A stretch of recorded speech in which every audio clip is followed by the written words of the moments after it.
उन्हाळा असूनही अवकाळी पावसाचे डोकावणे काही थांबलेच नाही। त्यामुळे तापमानाचा पारा घसरला असला तरी उकाळ्यात मात्र प्रचंड वाढ झाली आहे। कूलर आणि एसीच्या थंड हव्यात माणसं हा उकाळा घालवतील, पण जंगलातल्या वन्य प्राण्यांचे काय? त्यांना जंगलातल्या पाणवट्यात डुंबून राहण्याशिवाय पर्याय नाही। ताडोबाच्या जंगलात वाघीण तिच्या बछड्यांसह पाण्यात डुंबतानाचा असाच एक सुंदर व्हिडिओ समोर आला आहे। पियुष आकरे, असीम भगत व नितीन बारापात्रे यांनी हे दृश्य कॅमेऱ्यात कैद केले आहे।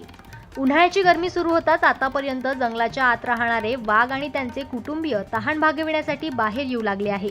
पण याच उन्हाळ्यात अवकाळी पाऊस देखील पडत असल्याने उकाळ्यात प्रचंड वाढ झाली आहे।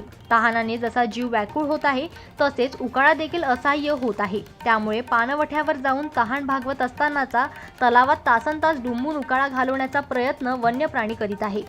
ताडोबा अंधारी व्याघ्र प्रकल्पातील के मार्क या वाघिणीला न ओळखणारे असे नाहीतच। ताडोबात ती पर्यटकांमध्ये अतिशय प्रसिद्ध आहे। ती तिच्या 2 बछड्यांसह फिरताना नेहमीच दिसून येते।